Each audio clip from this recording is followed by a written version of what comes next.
Ladies and gentlemen, boys and girls, welcome to another episode of the Eden Journey podcast, a place of fellowship, communion, and community. We're so glad you are back for yet another episode, and we are really excited for this episode. Thank you for the feedback and the comments we've been receiving on our previous episode, and today is going to be a really another banger. Literally, in every way. Yes. Hi, Jo. Hi. How are you? I'm doing well. How are you feeling? I'm feeling excited, enthusiastic, open, just ready to hear our guest today. Yes, we are ready. Yeah, and we'll let our guest introduce herself. Yes. Wow. Okay. Hi. Hi, Daisy. Hi, Joe. Thank you so much for having me on the podcast. My name is Rebecca. I have many names. I have to mention all of them. No. Okay. But I would want to know how your second name is pronounced. Makyeli. Makyeli. Yes. So, Not Makyeli. Not No. Makyeli. It's Makyeli. Rebecca Chisache Makyeli. Okay. Yes. But I mean, that's quite expected, especially with the Kenyans because of the dialect and everything. But it's pronounced Makyeli. Okay. So that's where my nickname, which I've had since I was 6 years old, comes from. Che. Okay. Yes. Imagine I've always thought it's Kai. I get that as well, I like would from have people called from you the Kai. US or UK. Yeah. So it's It's Che. Yes. Okay. Karibu sana. Welcome Thank you. Welcome to the Eden Journey. Thank It you. is such an honor It is. to have you. Thank you for having me. Thank you so It is. much. And I want to give a backstory as to how Rebecca is seated here today or why. So I was watching, it was an evening and we were just watching news at home. And then my husband puts on NTV. We usually watch Citizen religiously. So this day he just turns on NTV and there's a segment with Benjamin Zulu and Mwikali. And now Rebecca was on. And me, as usual, ikifika 9, 10, I'm time to done. sleep. It's time to, wherever I am, I will sleep. Whether I'm on the couch, we are sleeping. So I just dozed off before he switched on the interview. And then akaniamsha him, wake up. You need to wake up. Please wake up. Wake up and watch this interview. Watched it was part 1. Yes. I remember because there were 2 parts. Yes. Watched it and I remember I was floored. I was like, wow. Cause like you're glued. And then I think they also did a good job. They were doing questions in between, segments in between. Yes. And then I think the next week they posted the other one and then I watched it and I was like, wow. So I DM'd Rebecca. I followed her first. I was like, by the way, this girl must be on IG. Looked her up. I saw her, followed her. She followed back. I know. I was like, Kai. So she's actually followed. It's like when you're... It's like not starstruck per se, but you never think someone you follow would follow you back. Then after some days, I DM'd her after she followed back. I was like, I watched your interview. Thank you so much for your boldness, for sharing. She responded. A few weeks later, we were like, I shared the interview with Daisy. She watched it. Then we were like, let's bring her on. Asked her to come and she's here. She's here, guys. To share her story. So they've been cooking me since. Yeah. I first follow, then because I remember how she cooked me. She first said, you know all that, you know. It was a setup. It was a setup. She threw in all the Christian lingo that you can hear. We bless the Lord for sharing your story and may He use you Thank you for your boldness. We are grateful. She was buttering me like a chicken, buttering me. And then a few weeks later, she now got the arrow and she threw the shot. She buttered me up. So when I actually texted you to ask you to come, that's what I thought. I was like, wouldn't she think that you were buttering her up? But it happens all the time. Yeah. But it's a great thing. It's It a great is. thing. It's great to have platforms like these that allow us to share experiences, to be able to inspire hope, to be able to let people know that, God is a God of another chance. Not just second chances, but Another chance. Yes. So now we are here. And I want you to just share what you do currently and then we'll backtrack to now hearing your story. Okay, so I am a published author. I am award recognized. Can we show the books? I am- Can we show Pause the at published Wow. author. We have the books. Yes. We are here. We have the Yes, books. I am Yes. the author of Woman Fire Grace, which chronicles my life journey, really. My life story of my 15-year struggle with alcohol and nicotine addiction, and homelessness, and all the cool consequences that come with the bad manners of drinking. I like you. You're funny. And other things.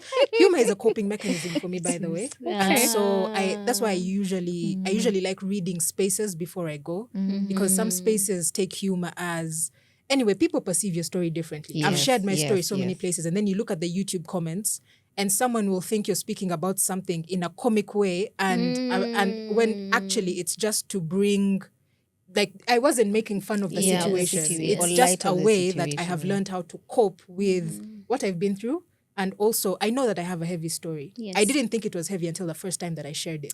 You know, I shared it in front of an event I was emceeing, and I just happened to share a bit of my testimony for about 2 minutes. And I looked around the room, and women old enough to be my mother were crying. Men were holding their wives like this. Babies were just staring. And I said, okay, something's happening here. Yes. You know, and so I've really learned how to ask God for the wisdom on how to share my story on different platforms.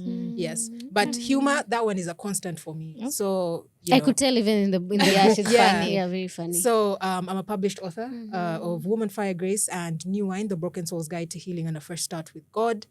I am also a lived experience speaker. That's a fancy term for people who tell their testimonies in psychology. But I'm also a certified sobriety coach and the founder of A Have a Life, which really empowers women to overcome addiction and substance use disorders. And many other things. Some people have seen me on their screens in films. I've worked on radio. I'm a communications practitioner, PR and communications. And also work heavily in the entertainment industry, because I've loved music since I was young. Yes. I used to be a DJ, as you may know by now. Yes, I used to be a DJ, reggae and dancehall DJ. I grew up in Nairobi, so reggae and dancehall has been a huge influence in my life. And I still love, gospel reggae and dancehall as well. So, yeah, that's really Rebecca. Yes. You can take us back to now, Rebecca, the early years of Rebecca and how you grew up. Right. So growing up was quite the experience. I grew up, my father is a retired pilot. My mother was a entrepreneur, businesswoman. She loved life. She was a socialite, fashionista, all those cool things. And, my father was blessed. The Lord blessed our family. We went to some of the best schools in Uganda. Did I mention I'm Ugandan? People might be here. People might be wondering, yes. My friends. The Eden journey is crossing borders. Borders with God. Yes. So the Lord really blessed our family. And, it was really growing up normally, I'm the last born of 6 children. And so most of them, the first 4 are much older than us. Okay. So I really was close. I'm really close with my brother who I follow. There's a 4-year age gap between us. Yeah. So, we grew up ordinary kids. My dad did everything to ensure our house was provided for,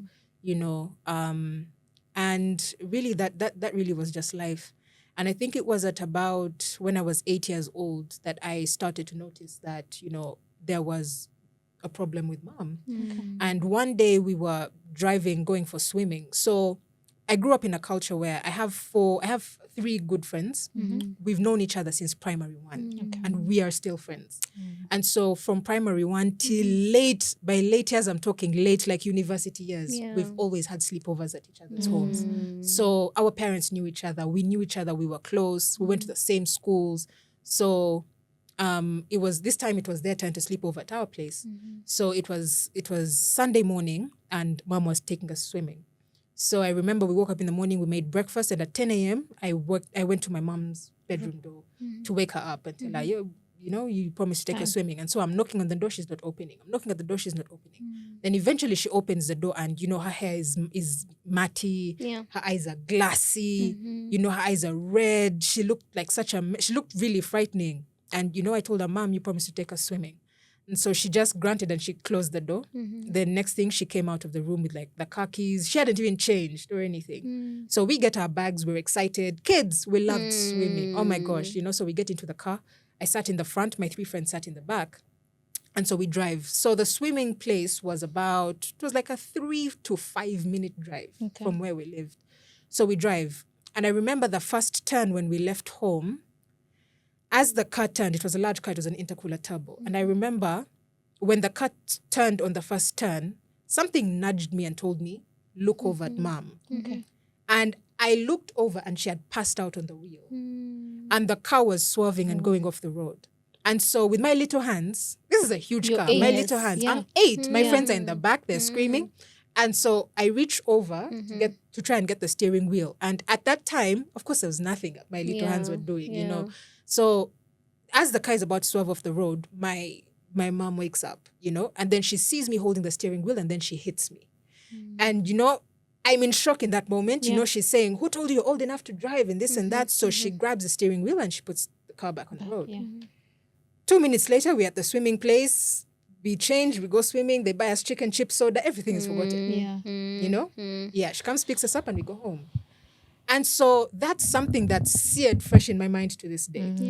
You know? And so as the years went by, I started to understand that my mom had a drinking problem. So I grew up in a way that by the time it was Wednesday, we started having parties at home.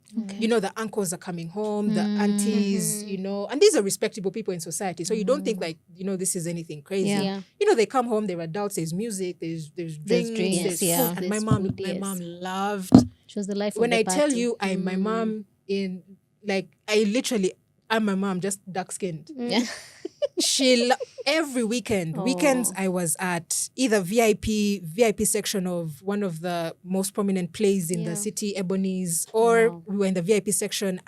Pete Andre has come to Uganda. We're in the VIP section. Mom knows the organizers. I'm literally, let me tell you, she was life of the party. You understand? You know, so even there are days when, there's a time when there was a lot of load shedding. Back in the day, any Ugandans who know what I'm talking about, UEB would load shed like Monday to Sunday. My mom loved watching her telenovelas. So she would drive me from school. School was also not far from home. It was like a 5-minute drive. So there's a point where you would drive and reach and you would know if there's power at home or not. So we would reach at that junction and then we would check. And the load shedding was crazy. Monday to like Sunday, there would be no power. So as soon as she reaches there and she sees there's no power, now it's like 6:15, 6:30, she would just turn the road down to... So we lived in an area that's near like a beer belt. And there was an upscale neighborhood where we lived called Muyenga up here. And then down the road is it's like a beer belt, like a red light district, Kabalagala Kansanga. It's like bars, like to this day, I think it's a bit more modernized and a bit more, but back then it was the beer belt. Like bar after bar.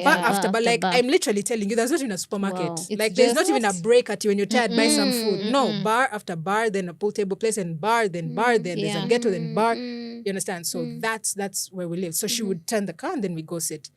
And I remember there's a particular bar where she would sit every day and I would sit there and do my homework as she's drinking her beer and as she's watching her TV. Now, of course, you now understand. It's not that you drink 1 beer, 2 beers, watch your series and go. You know, she sits, her friends have come, they start talking.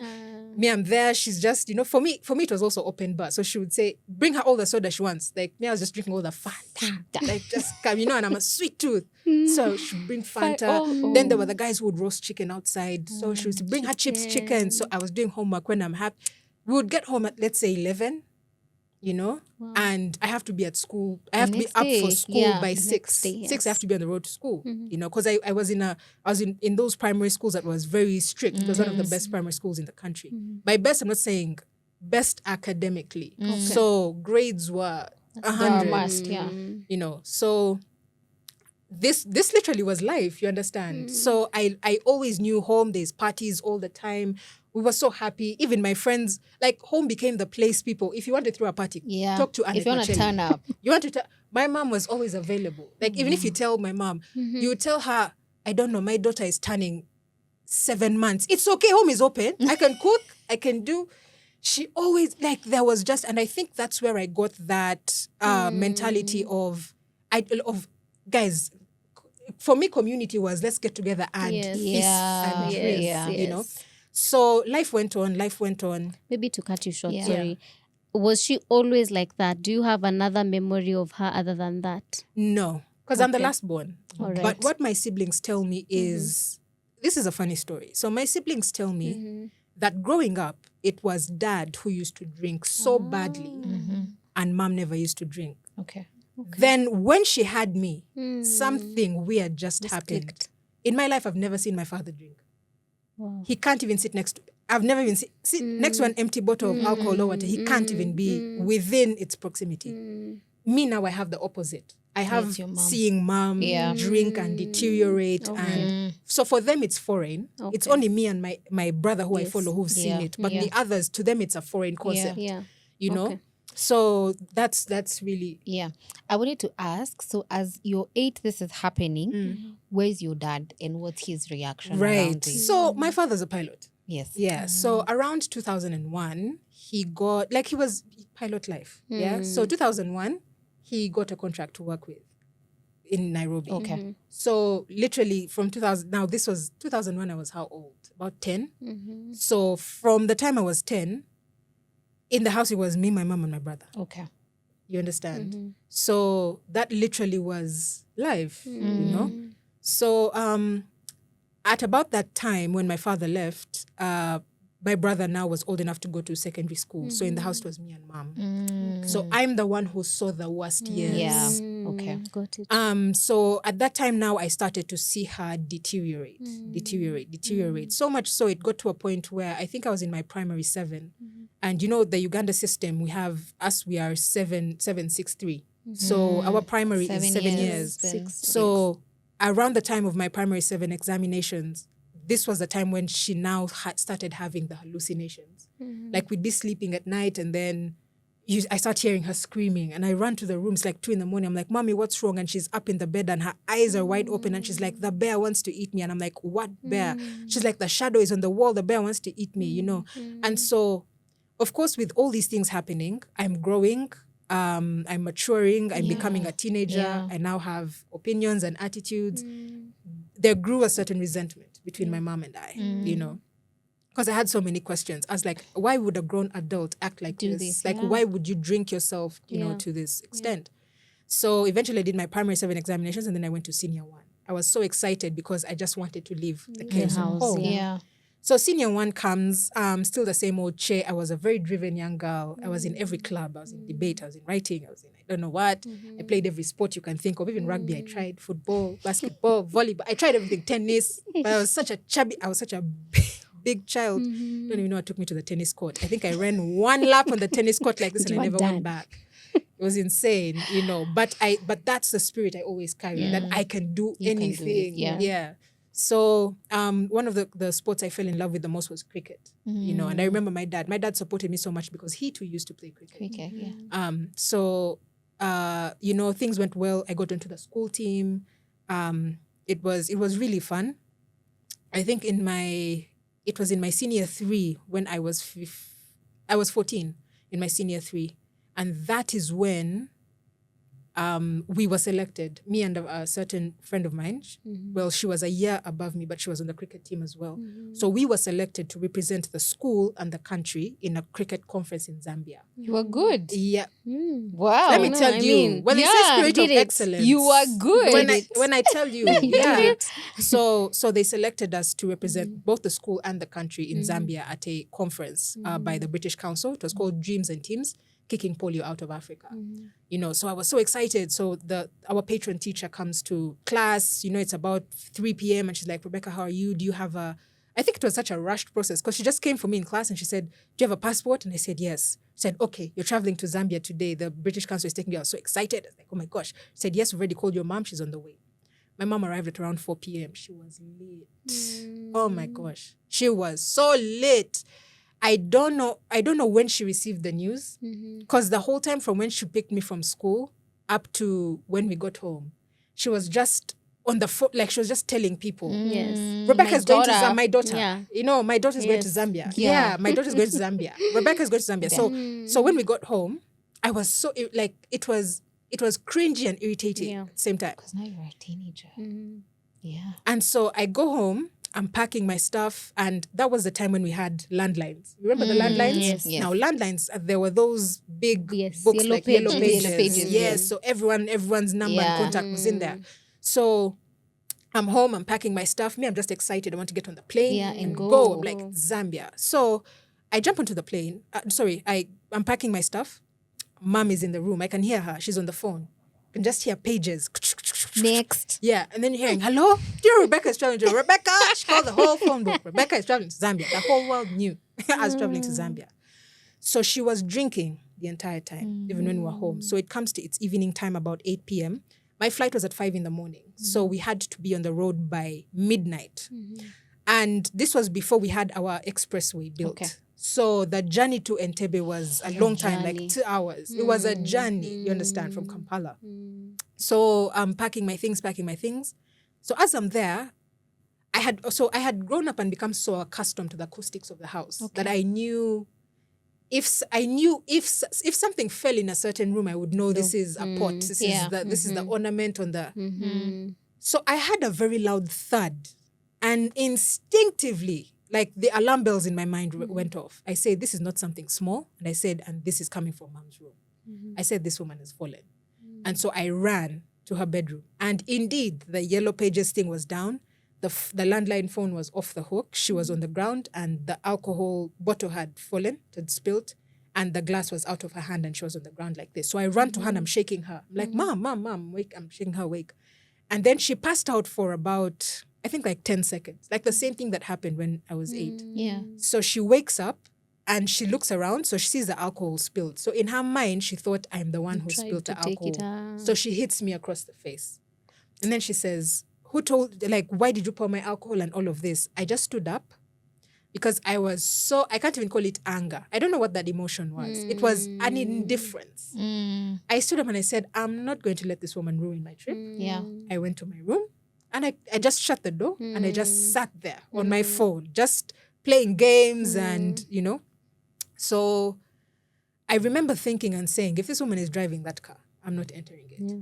And true enough, when it was getting close, I think it was around 10 p.m., she realized she was drunk. So she called her brother, who actually came over, my uncle, and he drove us to Entebbe. So we get into the car, midnight comes, we get into the car, put in makeup. I was just in the back, quiet, just waiting to jump onto this plane because we're going to be away for about 5 days. And so I was just quiet the entire way. On the way to Entebbe, we passed a certain beer belt. Guys, this is like midnight 30. She bought another bottle on the way. Music turned up. She's excited. She's drunk. So as we're moving, we get to Entebbe Airport. Now, at this point, I'm just over everything. Yeah, I grabbed I was over everything. I got my bag, and so there's a point where the departures. There's a place where the people who are not traveling can't approach. And so First of all, I was walking ahead of my uncle and her because my mom was so cringe. She was screaming at the top of her voice. She's like, my daughter is traveling. My daughter is traveling. You guys, I walked. Yeah. So I walk with my bag and I get to the point where they check, the first checkpoint before you get in, first checkpoint. So I hear her screaming and she says, I know, even if you don't want to say bye to me, get me something nice. Get me something nice. She was a very fancy woman, and she loved traveling. Whenever she traveled, she liked getting stuff. She said, even if you don't want to say bye to me, get me something nice. So I didn't even turn back to say bye. I just went through, So, I went to Zambia. I met my friend. She was already there. It was fun. Zambia was incredible. We were there for 5 days. And I remember I left on Friday morning. I returned on Tuesday. Tuesday afternoon, evening. So the day before we returned, Monday was our last day in Zambia. And I remember I fell sick the night before.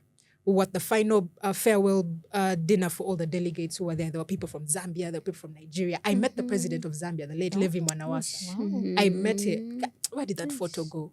I met the late Levi Mwanawasa. And there's something he told me about. We were having a conversation, and there's something he said where he said, I don't know about you, but you're going to write books. Oh, wow. Yeah, so thank you. Wow. Yeah, so may he rest in peace anyway. Yeah, so anyway, so we move. I fell sick the night before. I had to leave the farewell dinner. Farewell dinner was insane. First of all, Zambia, I love Zambians, but Zambians are crazy. These guys eat caterpillars. So in Uganda, in Uganda, we eat grasshoppers. You've heard of that? Like we eat them like delicacy, yeah? These guys eat caterpillars. Like they're everywhere. They're hung in the market. I don't know what. When you go to someone's house for a tea, like it's a roasted snack. Yeah. When you go to someone's house for tea, the person will gives you a bowl of caterpillars. May I indulge you? It's and I'm like groundnuts. In my head, I'm like, I was like, guys, heaven is the goal. And so the hotel where we were, it was a beautiful hotel called the Fairmont something. So that's where we were. And so the farewell dinner, they gave us an array of game meat. You guys, I'm not a culinary curious person. Do you understand? Yeah. I'm not those people who want to try crocodile. I was so traumatized when I walked into this place. There were pigs, wild pigs with horns like this, and their mouths are open with apples. Oh my God. Then there was alligators. There was gator meat. Like there was gator. First of all, I don't like wild animals. Like they are wild animals for a reason. Let them stay there. Let them be in the wild. Don't bring them to the dining table. What are you doing? So there was snake meat. There was wow, these people are interesting. Let me tell you. So me, I'm looking and I'm like, you know what? Like, let's just get this over with. So I ate what I could eat. I ate potatoes. I think I looked for chicken and I ensured that it was labeled chicken. Because guys were here eating. Guys were tasting snake meat and saying, wow, it tastes just like chicken. No, then others were saying this. As someone was eating, I don't know what. There's some other thing I couldn't even pronounce. Someone says, this tastes like rabbit. In my head, even rabbit is a stretch for me. So I was just like, So I started feeling sick. So I told those guys, I'm not feeling well. So I went to the room and this crazy fever just hit me from nowhere. So my friend came back to the room later. We woke up in the morning, we packed, we left Zambia, went to the airport. Now, when I was coming from Zambia, my dad told, because when you're traveling from Entebbe to Lusaka, you have to stop over in Nairobi and Lilongwe. So my dad told me, when you stop over in Nairobi, because everybody knew him as a pilot. So he said, when you stop over here, I'll be at this desk. I'll give you the camera. So I got the camera from him when I was going. Okay. So when coming back, he said, I'll be here, bring the camera. Yeah. So we travel. So when we reach Nairobi from Lusaka, first of all, I'm weak, I'm tired, and I'm asking everyone, excuse me, who has seen Captain Makyeli? Who has seen Captain Makyeli? They said, Captain Makyeli, we haven't seen him. So in my head, I'm like, first of all, my father's going to kill me because I have not brought back a man's camera. Then I said, you know what, the worst will happen. So we get onto the flight, make it to Entebbe. So when we come to Entebbe, we land Entebbe. I'm still sick. They tried to give me some painkillers on the plane. The fever was not receding. It was insane. So we land. When we land, my friend helped me with the stamping and whatever. So when we get to arrivals, I find my two aunts. Now, these are two of my favorite aunts, Like even when, like in primary school, when mom was too drunk to pick us from school, she would send my aunts to come pick us, So they were that kind of close to me. So I see them and they're like, oh, our dear Rebecca, you're sick and this and this. So they lead me to the car, and we get into the car. They start giving me conversation from the airport. Remember, it's a long drive. This is for expressway. So they start asking, how is Zambia? Is Zambia like Kampala? I was like, there's no difference between Lusaka and here. It's the same, So we're talking. So we reached it's actually that exact same spot, that junction where mom would check for electricity. Yeah. When we got to that same spot, the aunt who was seated behind with me, she turns to me and she tells me, Rebecca, I need you to be strong. Mom passed away on Saturday. And so I turn around. I turn to her and I'm like, what do you mean? She dropped me at the airport on Friday. Yeah. They said, she passed away on Saturday. And from what I heard, from the story I was told, is she was home. She was okay. Do you understand? She was hale and hearty. She was dressed. She was playing music, cooking and everything. Then she told the housemaid, she told the housemaid, it was like lunchtime. She told the housemaid, I'm feeling some kind of way. I'm going to lie down. Make me some aloe vera. She used to like aloe vera. She used to like those herbal things. So she said, make me some aloe vera tea. I'll take it when I wake up. So she goes. She used to like sleeping on the ground in the afternoons when it was hot. So she, from what the maid told us, she went to the room and she slept. And the maid made the tea. She made the tea and then she brought the tea to the room. Okay. And she tells her, Mommy, the tea is ready. But my mom wasn't waking up. She's like wondering like, what's wrong? So we used to live with our grandma at that time, my mom's mom. So the maid got scared and she walked all the way to the boys' quarters to get my grandma's, because my grandma used to stay there. So my grandma gets her stick. She walks to my mom's room. And what the accountant was told is my grandma just stopped at the door of the room, looked at her and said, in Luganda, she said, that one is already dry. Like, that's a dead person. Yeah. So basically, the post-mortem shows that she passed away from multiple organ failure. But there was, of course, alcohol attributable liver cirrhosis, and then also cirrhosis of other organs like the pancreas. There was, I believe, mild pancreatitis in there. She also had ulcers. Her stomach was affected, and so many other things as well. Yeah, but it was definitely, of course, consequences of long-term use of alcohol. So we get to the gate. First of all, I couldn't believe it because literally from that spot to the gate is like 200, 300 meters.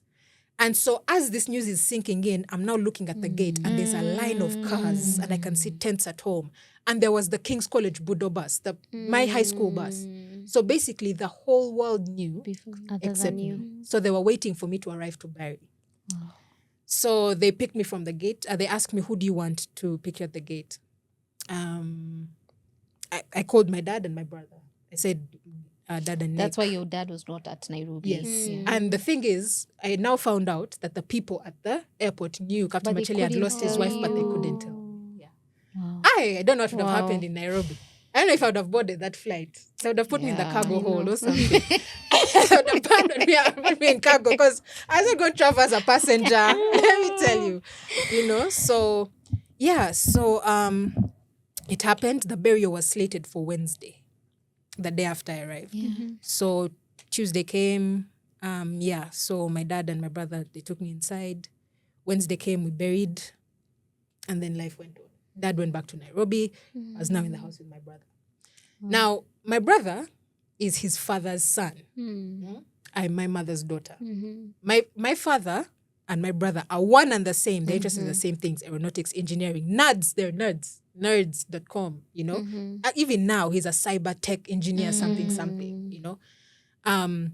But he has such a great interest in aeronautics as well and planes. It's just that he couldn't become a pilot because his weight can't allow him. My brother is huge. You understand? I'll show you a photo after him. I didn't even know that's a factor. Really big. No, it is. No, your weight has to be maintained. Yeah, it's a form of discipline because there's something about the aviation life. Because they have access to so many. It's very, I don't know. There's a liberal, like yes, you get travel, access to the finer things in life. And even it's a profession that pays well. So money. You know what they say about money. Money answers everything. Yes. So if you're someone who has a food, you understand. If you're It someone who will has an be- alcohol problem, if someone who has a woman problem, it will just accelerate Okay. it. Yes. Got it. So also his weight could never allow him, but he always had the latest, like everything to do with aviation. My dad always, even to this day, he still plays aviation games and things like that. He watches documentaries about planes. Him and my dad are always on phone talking about this and this is crash 60, So me, on the other hand, I'm mom's daughter.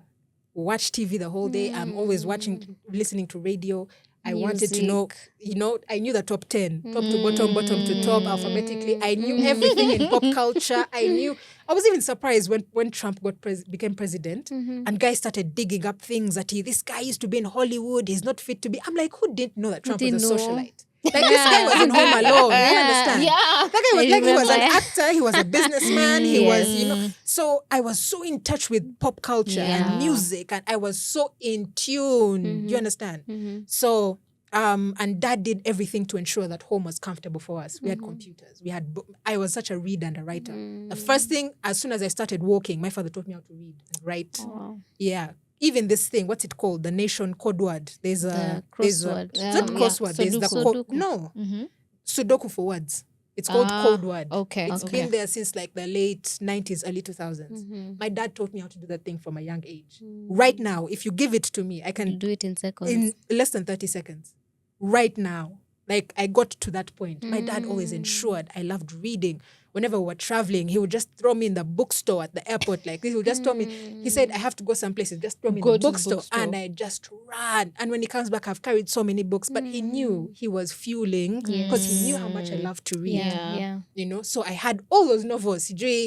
Sweet Valley High, Harry Potter, Enid Blyton, all of them in order like this. Oh my God, comics, all this, So, So life went on. Can I ask? Yeah. And maybe it's okay if maybe you still don't have an answer.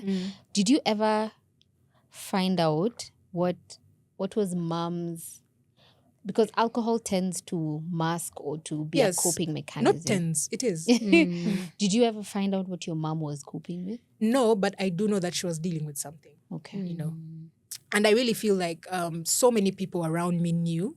It's just that I was too young to understand or even give language to some things, because in hindsight, I sit back and I remember some things she used to do, and now I remember she was just having a bad day or she was dealing with something. But I do feel like people knew, you know, because it came to, she deteriorated so much to a point where towards her death, like there's a point where we stopped having parties at home because people were so ashamed. They knew, you know, that talk where people are like, that family, the woman drinks. Then also we have a brother who struggled with, he's now late, he struggled with it as well.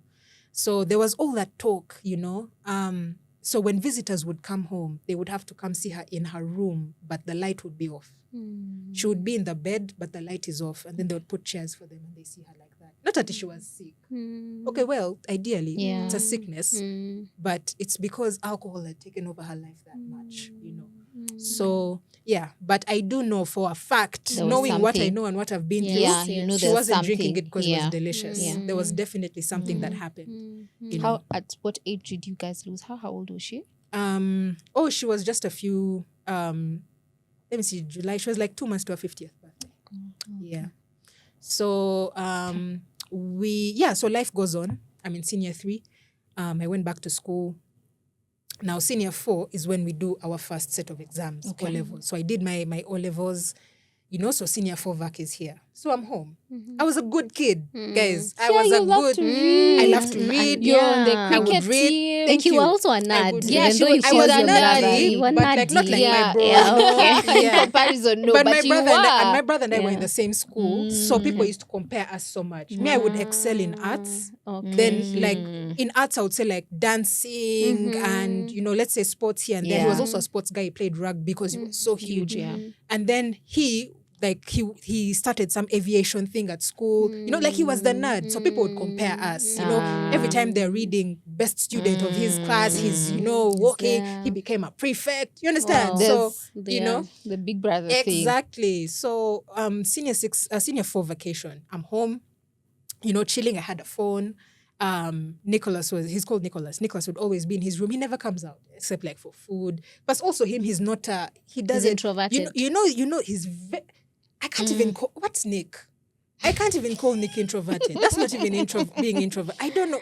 Him and his father they're just special. I don't know how God created. They don't speak unless spoken to. And it's not like an attitude thing. It's just my dad will sit with you and will not start conversation until you do.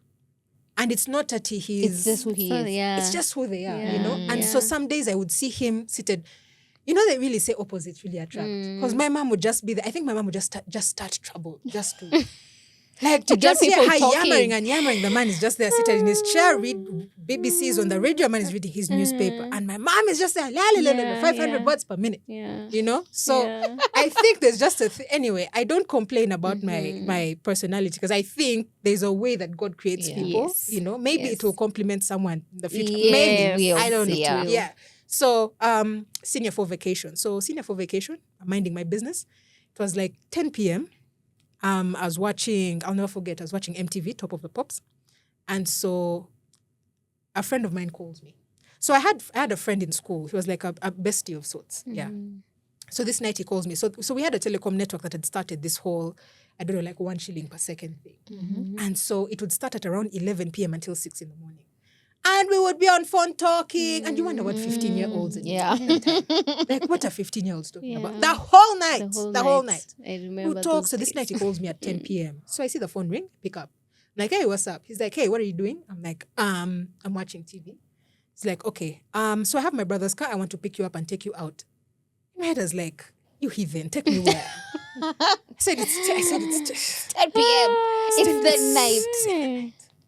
You know, and my mom always had this thing. There's a tabloid, a very popular tabloid. It closed, but all Ugandans know it. Don't say its name.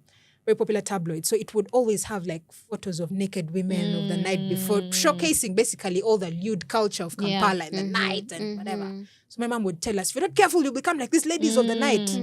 So he tells me 10 p.m. and I'm like, in the night you hit like I'm a lady of the night. Like, what's wrong with you? You understand? Then he said, it's okay. He said, it's okay. I have my brother's car. It's going to be fun. It's going to be like 2 hours or something. Like, let's go. So he tells me, I ask him, so where are we going? So he tells me.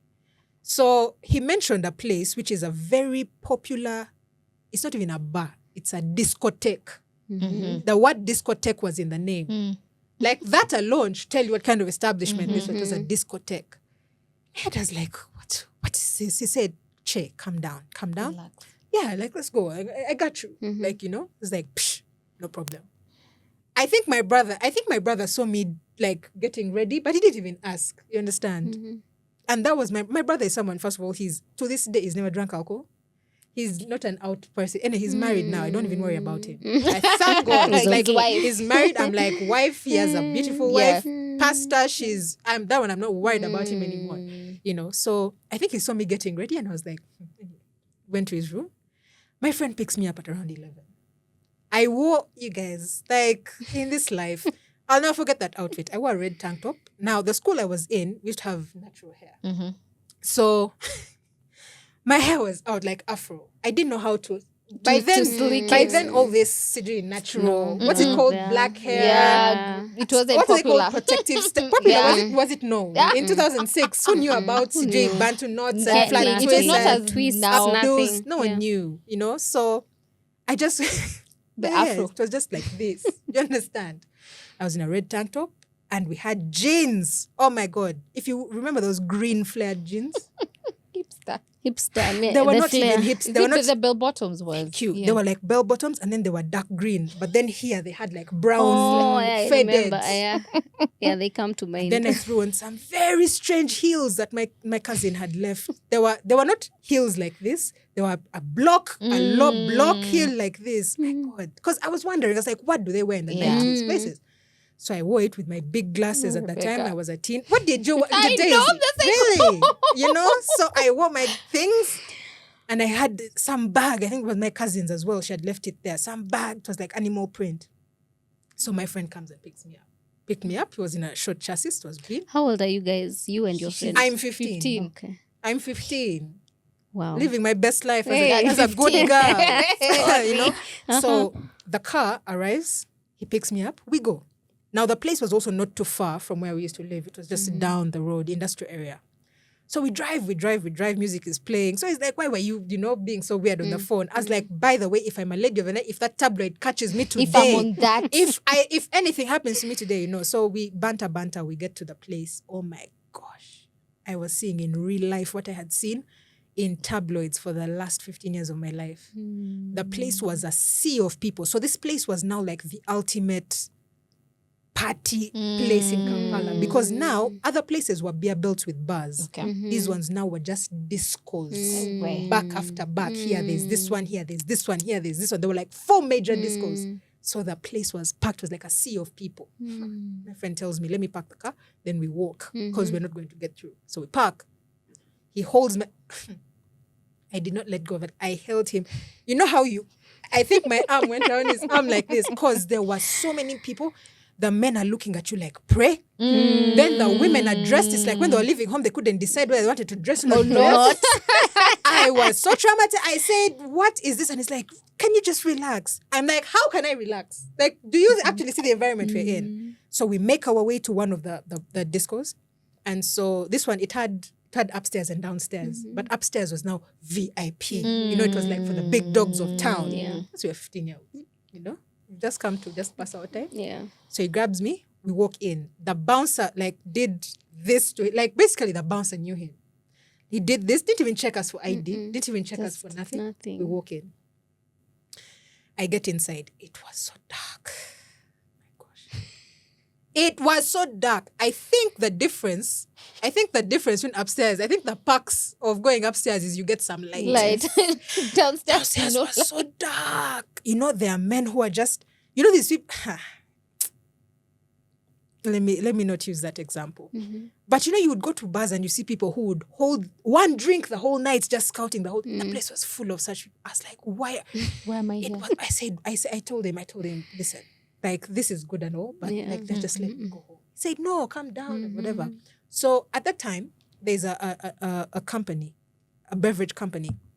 When I'm done with the description, you'll know which one it is. I don't want to mention it.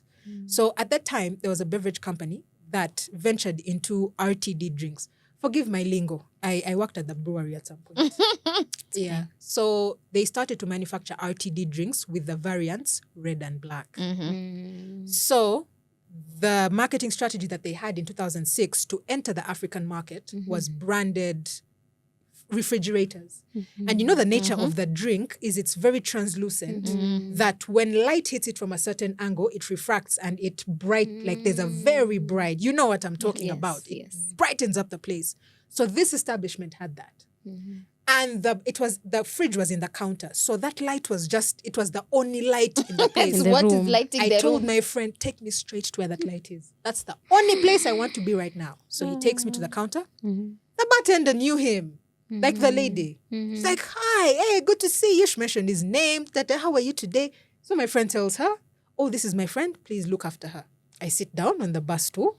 I was now a bit comfortable. You know, there's light. There's some light. So he tells her, look after her. I'll come and pay later. So the drinks, so she comes and she's like, so what would you like to drink? So she starts showing me all these things. And to be honest, they all started reminding me of mom. Because it was this mizinga, then the beer bottles. The beer bottles then were not these sleek things you see now. They were very ugly, big things. You hold them like this. Yeah? They were really ugly. Then even the mizinga, they did not have the sleek shape bottle then. Yeah, they were they just existed, poison. Like there was even no design. It was just there. No thought in making No thought in it at the time. So I look at all of them and they're just reminding me of mom. So I tell her, get me Splash Mango. So there's a brand called Splash. You know Splash? I've seen it. I don't know if I've seen it here. Anyway, no, it's actually not here. Anyway, Splash. It's a very known juice brand. So I said Splash Mango. The woman laughed. She called my friend back. He said, who did you bring? Thank you. That's exactly. She called him. She was whispering in his ear. And I think she was telling him, this person you've brought us, not in class. So he comes and tells me, yeah, so the only alcohol that they have is this. They starts showing me the mizinga. The bottles, literally, there was loads of bottles of the brand that mom used to drink. By the time she passed, she was doing 2 mizinga in a day. So I'm looking at all these things and I'm like, listen, this is just not for me. So she turns and she points to the fridge. She's like, we have... She presented it like it was some kind of prize. She usually used both hands. She's like, anyway, so we have, you know. And the truth is, it looked so... I don't say good, but it was so diplomatic. You could be seen drinking this thing. Plus, it looked pretty with the compared fridge. Compared to whatever this was. This was like so beautiful. And the bottles are small. And the labels were so like nice looking.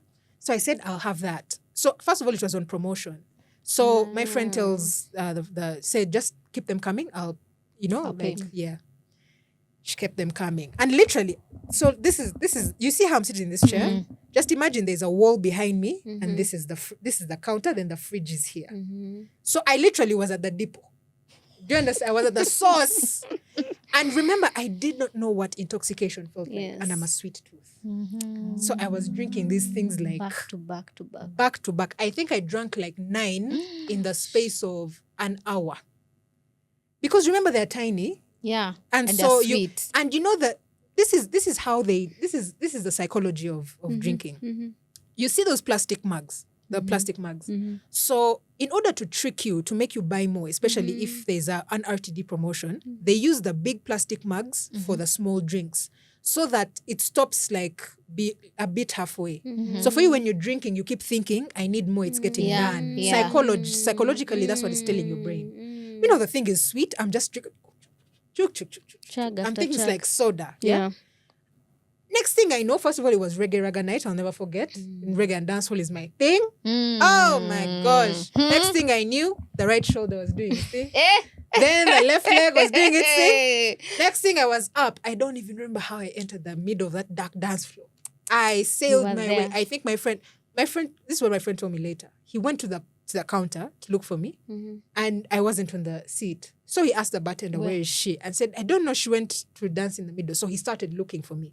Meanwhile, when I entered this club, as soon as we entered and I sat down, I looked to my left and I just see my classmates from school guys. Wow. They were smoking. They were throwing back shots. 15 guys. In my head, I'm like, this is a life you have been living. This heathens everywhere. I said, heathen, this is the life they've been living. Oh, wow. So, yeah, so I was drunk. I'm dancing. So my friend comes and grabs me.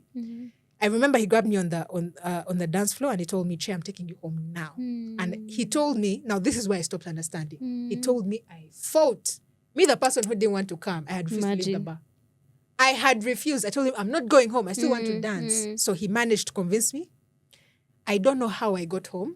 I think it's my brother who opened the gate. I don't know. I woke up the next day. My eyes opened. My head was, that headache was pro max. My head was pounding. My mouth was dry. I was still in my clothes even the heels, the blockage, everything. The way I was on top of my bed like this. My hand was off the bed holding the bag like this. My legs plus my shoe, everything was on my jeans, my shoes, everything.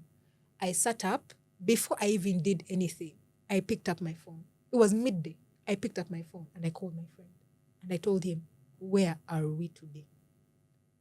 Wow. And that day began my 15-year struggle with alcohol and nicotine. Rebecca. Wow.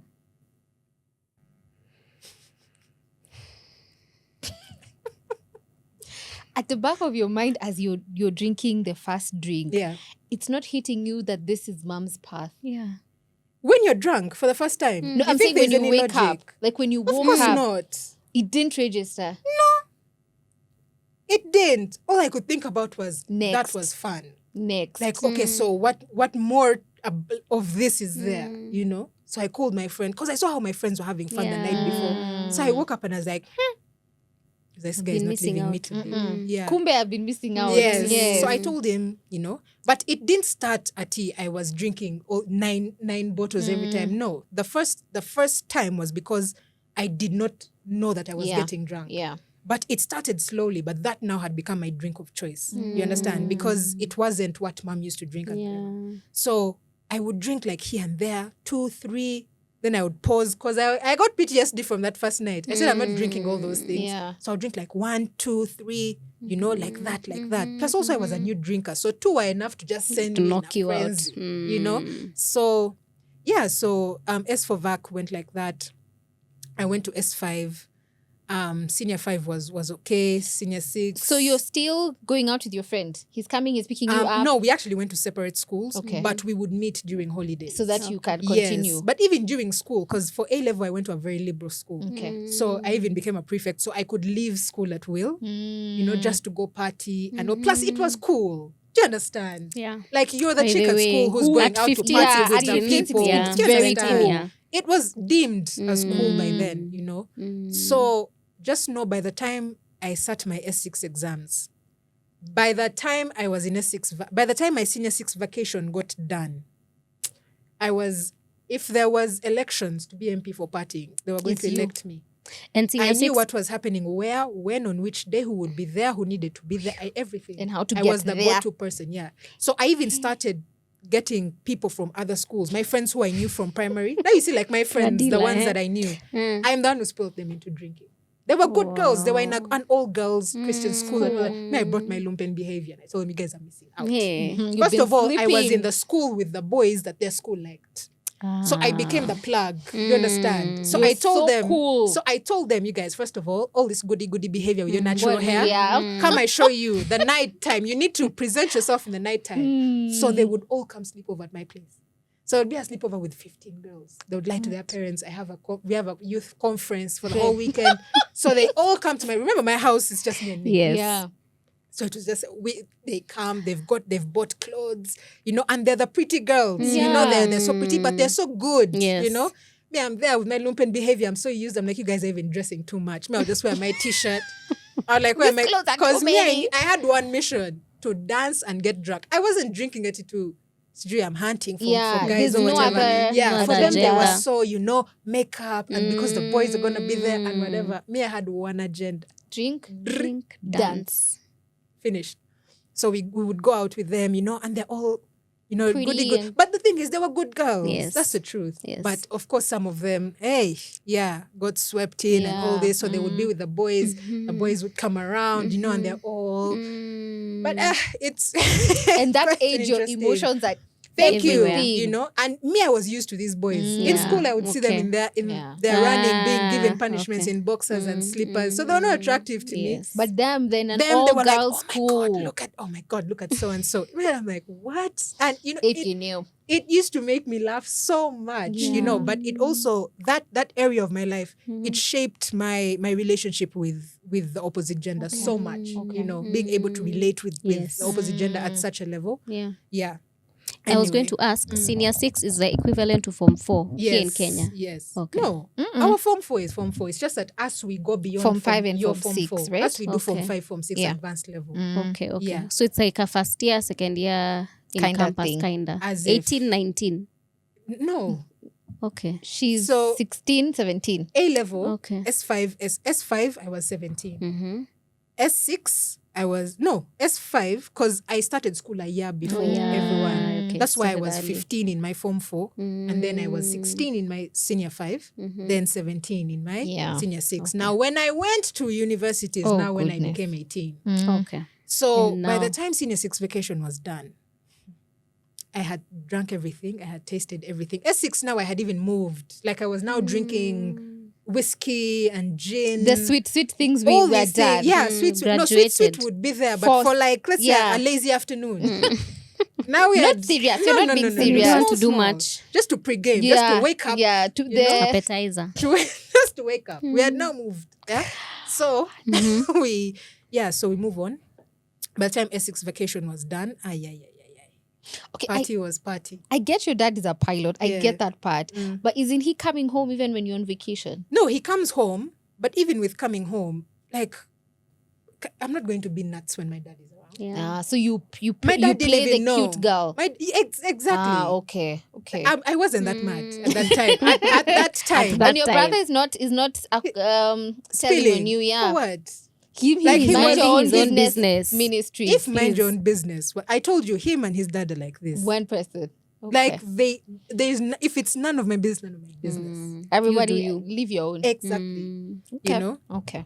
So I was even partying with my brother's friends. You understand? And they would look out for me in the bar. This is why. This is our Let me tell you, sisters. Kampala, I was sorting. Kampala is a very small city. And so the party life, the section network is very small. So my brother's friends, they used to drink. My brother, there's a time they tried to come and fetch him from home. He just told them, you just take the car. Like he's never been a nightlife warrior, sijui what, never. So me, when I would go out, they would look after me. That's why even I couldn't go out at it to try get hook up or whatever. There They're were eyes watching. everywhere. Because since my senior one, they've always seen me as, do you understand? Yeah. Like even in school, I went for social loan because everyone was afraid of my brother. Guys were like, who's going to ask out Makyeli's sis? Do you understand? I went for social loan and I was like, Imagine it's he okay. plays rugby and he's It's big. only- And he was a The only prefect. time, And he's a prefect. The only time I had a date was when I went to another school in A level. Yeah, he was even a Kenyan, and I think he's even watching this. Hi, Comment. Yeah. Comment. So, so we move forward. So they used to really like watch out Look for out me. for you, yeah. So by the time I got to university, now university, remember, this is now legal freedom. You're understand? now at the This is legal not- age. This is not, it's Saturday, so and so is around, you have to pretend. Oh, let's sit home. No. From orientation week, day one. It was a problem. Because by now everyone, we knew each other from the bars. And I went to a university called Nkozi. Nkozi is like Vegas of Uganda. Do you understand? It's a Catholic university, but Vegas. Oh my gosh. It was mayhem from day one. Mayhem.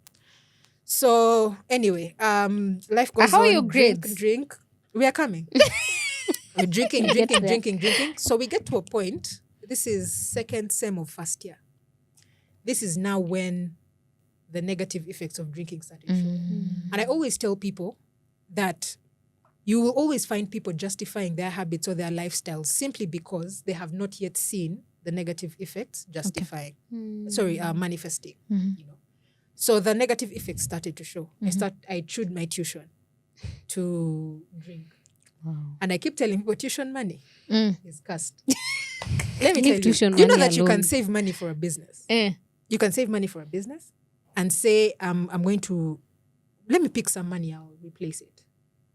And you will find that money. Let's say it's in 50 bob. You will find it. You remove 200 bob from tuition money. It won't appear. It won't. It will not. Yeah. It's true.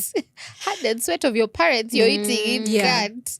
So I chewed my tuition. That was mistake number one. Then I started drinking so much I wasn't able to make it to class. I wasn't submitting my grades. I didn't qualify for exams. So I said, I'm in so much trouble with that. What am I going to do? So I had to call him and lie to him. I told him, Dad, I don't like this course I'm doing. Which course were you doing? I was doing ethics and development studies. So I told him something along the lines of, I don't want. with the future vision of where I see myself going, this thing is not, I've changed interests. And he said, okay, just get your stuff, come home and let's see if we can get another option for you. So, I came home, we looked for another university, which I did, Uganda Christian University. I got in on merit and I got in to study BBA, Bachelors of Being Around. But, for comic relief, please don't take this serious. It's for comic relief. Yeah, but that's what they call it in Uganda, actually, Bachelors of Being Around. Because it's like everyone does it and then ends up in just a totally different career. Yeah, so the university was as you hear the word, Christian University. And it was such culture shock from Nkozi because Nkozi was so liberal. We used to smoke and drink with teachers during the day on campus at staff pub. Yes. Like after, when a teacher is teaching and it clocks 10:30 break time, you have the choice to either go to the dining hall to have tea or you go to staff pub. And you would sit there. If you're a smoker, you sit and you smoke. Now, Nkozi is where I started smoking. Yeah. Nkozi is where I started smoking. I started doing weed, but there's a time where, I can't call it a panic attack. I was literally running mad that night. And I remember the next day I woke up, I said, I'll never smoke marijuana in my life again. I said, Che, we have to choose. Choose your poison. You can't be until you're just high on everything at once. I'll never forget that feeling. I literally felt like my soul was being yanked from my body and I had no control over it. It was so euphoric. I literally felt like I was going to die. Yeah. The next day, I remember in my head, I said, please, if I make it out of this, I will never smoke weed in my life again. True to it, when I woke up in the morning, no one come near me with weed. I used to hang out with weed smokers, like, guys, I don't know how you do it. But anyways, because the level of alcohol I used to drink was so high. Do you understand? Yeah. So now when you add nicotine with cigarettes, and then now you add marijuana. What are you looking for? You just want to transition. High is crazy. It's like you're just tired of being just done. Yeah, because you're now no longer in the realm of reality. Of just go, just leave. So we get to UCU, and so the culture shock was real. So much so, there's a day I was walking from class, and I think I had a bad day, or like my mind was so far. I was walking from class to the gate and I had just passed. There's a place where there used to be so many like restaurants and where they used to print stuff. And then there was this long walk to the gate. So I had reached that place and I pulled out a cigarette and I started smoking it. It was after lunch on campus. It's a wide Christian university. Yes. So I pulled out the cigarette. Like this is how... So I'm walking out of the gate, and then I'm seeing people are staring at me. So I remembered as like, where you were. First of all, the shame. Yeah. Then so I didn't know what to do. I just put it on the ground, stepped it, put it out, and I ran for my life out of the gate. Because first of all, it was a long run. From where I was to where the gate was, it was a long run. But I just had to drive myself. I ran, called the first border. I told him, just go. Go, I'll direct you to the hostel, just go. You understand? So the culture shock was real. I was in a hostel where they had curfew of, 7 p.m. or whatever. Oh, goodness. Now, remember, I was now doing first year again. So my friends who I knew, the partiers and the people, were second year. Yeah. Didn't help one bit. Always inviting me to their hostels for parties and whatever. So when you get to the hostel, you'll say, okay, I'll leave early so that I can make it for... What is early? Next thing you know, it's 3 in the morning. It's 3 in the morning. Your hostel is not going to open for you, so you sleep there. Sleep there. When you sleep there, next time you see, it's midday. You've missed half the day of school. Wow. So the same thing started happening again. Yeah. First year, first sem was okay. It was now first year, second sem where the problems began. And now this is where I became sexually promiscuous. Hold that thought, Rebecca. Because we're already an hour in to this episode. Yeah. And I'd like, do we stop or do we continue? Coming back for part 2. Come back for part 2? Yeah. Okay. See you in part 2.